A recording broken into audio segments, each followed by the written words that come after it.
Hello guys, आज की video हमारी बहुत ही इंपॉर्टेंट होने वाली है 10th बोर्ड के स्टूडेंट्स के लिए, क्योंकि आज हम करने जा रहे हैं चैप्टर नंबर 4 फर्स्ट फ्लाइट का from the diary of Anne Frank और 4 का long answer from the diary of Anne Frank.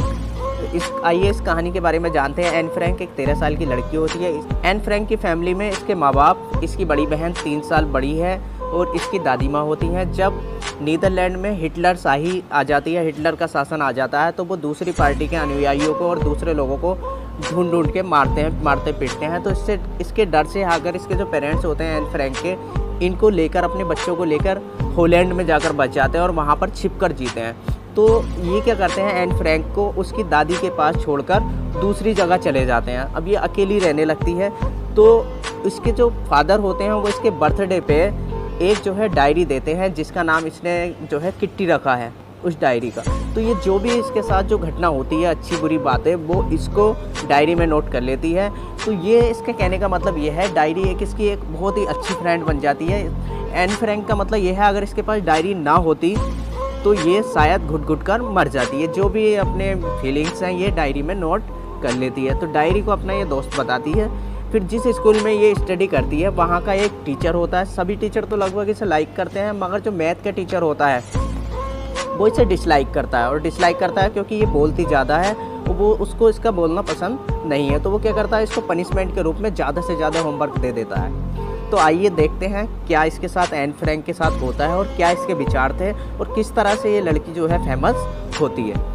तो ये अपने जीवन से बहुत ही ऊब जाती है। ये चाहती है कि मैं इस तरह का डर का जीवन व्यतीत नहीं कर सकती। लोग मुझे जाने, हम क्यों डर रहे हैं, जब हमने कोई गुनाह नहीं किया तो हम क्यों इस तरह से डर के जी रहे हैं। तो आइए जानते हैं एन फ्रैंक के बारे में क्या है। लॉन्ग क्वेश्चन इस चैप्टर का, लॉन्ग क्वेश्चन भी है, ये समरी भी है, बहुत ही अच्छे ढंग से मैं आपको समझाने वाला हूँ। तो हमारी वीडियो को देखते रहिए। हमारे लॉन्ग आंसर का पहला पॉइंट है, Anne Frank was born on 12 June 1929 in Netherlands. Anne Frank का जो जन्म हुआ था वो नीदरलैंड में 12 जून 1929 को हुआ था। दूसरा पॉइंट है हमारा, she was gifted a diary on her 13th birthday. जो उसका 13वां जन्मदिन था उसको एक डायरी गिफ्ट के रूप में उसके पिताजी द्वारा दी गई थी। सी नेम्ड इट किट्टी, उसने इसका नाम किट्टी रखा था। And made it her best friend in her loneliness. Loneliness माने होता है अकेलापन, और उसने अपने अकेलेपन का इसको सबसे अच्छा बेस्ट फ्रेंड मान लिया था। क्या होता था, जो भी इसके साथ घटना घटित होती थी, अच्छी या बुरी, जो भी इसकी फीलिंग्स थी वो इसमें लिख लेती थी, तो इसका मन जो है हल्का हो जाता था। पॉइंट है हमारा, she wrote every problem and happening in her diary. She wrote, वो लिख लेती थी, एवरी प्रॉब्लम, हर समस्या को, एंड हैपनिंग, जो भी उसके साथ होता था। हैपनिंग का मतलब होता है जो घटना घटित होती थी, इन हर डायरी। वो डेली जो उसके साथ हैपनिंग होती थी, जो घटना घटित होती थी, अच्छी बुरी चीज़ें, खुशी की बातें, गम की बातें, वो सारी डायरी में नोट कर लेती थी। इसलिए इसको किट्टी वो बोलती थी और किट्टी इसकी ये बेस्ट फ्रेंड थी। अगला पॉइंट है हमारा, she was very close to her grandma. After her death she felt very much alone. अब क्या होता है, आगे चल के जब ये दादी माँ के साथ रहती है तो ये दादी माँ के बहुत अधिक करीब थी। क्या होता है, बच्चा जो पोती पोते होते हैं वो अपने दादा दादी के बहुत करीब होते हैं, क्योंकि दादा दादी भी अपना बचपन उन बच्चों में देखते हैं। ऐसा होता है जब बच्चे होते हैं, बच्चे तो माँ बाप के तो प्रिय होते ही होते हैं, मगर पोतों से दादा दादी का ज़्यादा अफेक्शन होता है, क्योंकि वो उसमें उसका बचपना देखते हैं। इसलिए ये अपनी दादी के साथ जब इसके माता पिता छोड़ गए थे तो ये दादी के बहुत क्लोज थी, क्योंकि दादी इसकी जो है केयर टेकर थी। तो she was very close to her grandma, ये अपनी दादी माँ के बहुत करीब थी, बहुत क्लोज थी। आफ्टर हर डेथ, उनकी मौत के बाद, अब होता क्या है, उनकी मृत्यु हो जाती है। आफ्टर हर डेथ सी फेल्ट वेरी मच अलोन, उनकी मौत के बाद वो अपने आप को बहुत ही अकेला महसूस करने लगती है। उसको ऐसा लगता है कि अब मेरा कोई भी नहीं है, हम क्यों इस तरह से छिप के जी रहे हैं जब हमने कोई गुनाह नहीं किया। They lived in hiding for many years to survive. They lived, वे रहे, in hiding, छिपकर, for many years, कई सालों तक वो छिपकर इसी तरह से रहे, and to survive, और अपने जीवन यापन उन्होंने किया। सर्वाइव का मतलब होता है अपना जीवन यापन करना, अपना समय व्यतीत करना। They lived in hiding, वे छिपे रहे, for many years, कई सालों तक, टू सर्वाइव, अपना जीवन बचाने के लिए, अपना भरण पोषण करने के लिए वो कई सालों तक जो है छिपकर जीते रहे। She was loved by every teacher, her teacher के द्वारा उसको पसंद किया जाता था या हर टीचर उसको पसंद करता था। एक्सेप्ट का मतलब होता अलावा, सिवाय मैथ टीचर मिस्टर कीजिंग जो मैथ टीचर थे वो इसे डिसलाइक करते थे और वो बहुत ज़्यादा इसे चिढ़ते थे, क्योंकि उनका मानना यह था कि लड़की बहुत ज़्यादा बोलती है, सवाल जवाब ज़्यादा करती है। होता क्या है एक्चुअली, जब हम भी क्लास लेते हैं तो कोई बच्चा बहुत ज़्यादा बोलता है, उसके हम जब जवाब अगर उसको देते रहते हैं तो उसको सेटिस्फेक्शन मिलता रहता है, और उसके जवाब अगर हम नहीं बना पाते तो हमें वो बुरा लगने लगता है। जबकि हमें उसके हर आंसर का जवाब देना चाहिए, क्योंकि इसी से उसका जो है माइंड ग्रो होता है। तो मैथ के टीचर को ये पसंद नहीं थी, क्योंकि ये ज़्यादा सवाल करती थी। तो she was loved by every teacher, her teacher उसको पसंद करता था एक्सेप्ट अलावा math teacher mister Keesing. Math teacher जो थे जिनका नाम मिस्टर कीजिंग था वो इसे डिसलाइक करते थे। Mister Keesing was angry, mister Keesing तो जो थे वो बहुत नाराज़ रहते थे with her talkative nature. Talkative माने होता है उसका बतूनी, बात बनाने का जो उसका नेचर था। 9th पॉइंट हमारा, mister Keesing was angry with her talkative nature. Mister Keesing जो थे इसके बातूनी वाले नेचर से बहुत ज़्यादा नाराज़ रहते थे, उनको इसका ज़्यादा बोलना पसंद नहीं था। हमारा ही punished her by more homework, वो इससे ज़्यादा होमवर्क देके पनिशमेंट देते थे।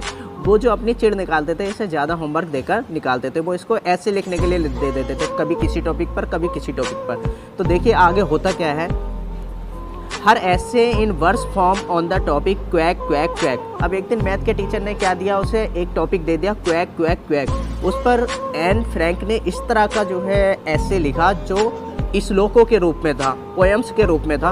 उसे पढ़ कर के जो होता है मैथ टीचर जो थे मिस्टर कीजिंग ये भावुक हो जाते हैं और उन्हें बड़ा ही अपमान महसूस होता है इस लड़की के बारे में जानकर। Said mistress chatterbox humiliated mister Keesing, और वो इसे चटरबॉक्स कहते थे। चटरबॉक्स होते हैं बोलने वाली मशीन, chatterbox. Said mistress chatterbox humiliated mister Keesing, और मिस्टर कीजिंग बहुत ही शर्मिंदा है और उन्होंने इसका नाम क्या रखा, मिस्ट्रेस चटरबॉक्स, बोलने वाली मशीन रख दिया। ही अलाउड हर टू टॉक, उन्होंने इसको बोलना अलाउ कर दिया कि बेटा आप जितना चाहें आप बोल सकती हैं। And relieved her from any extra homework, और एक्स्ट्रा होमवर्क देने से भी इसको छुटकारा दे दिया। उनकी अब ये सबसे ज़्यादा चहेती बन गई थी, क्योंकि इसने जो उसके बारे में लिखा था क्वैक क्वैक क्वैक के बारे में जो श्लोक लिखे थे, इसने उसमें सारा अपना दर्द बयां कर दिया था। और मैथ टीचर जो इसको पढ़कर थे इतने प्रभावित हुए कि उन्होंने अपने आप को अपमानित महसूस हुआ कि बच्चा किस कठिनाई से गुजर रहा है और उसके विचार क्या हैं। उन्होंने इसको अलाउ कर दिया। होता क्या है, हम बिना जाने किसी बच्चे को डांटते रहते हैं, हम उसकी जो परेशानी है वो किस परेशानी से गुजरता है हम उस पर ध्यान नहीं देते हैं। तो हर टीचर को जो है इन चीज़ों पर ज़रूर ध्यान देना चाहिए। बच्चा क्यों ध्यान नहीं लगा पा रहा है, क्या उसके पीछे समस्या है, क्या उसकी जो है सिचुएशन है, क्या उसकी आर्थिक कंडीशन है, इन सारी चीज़ों को हमें ध्यान देना चाहिए।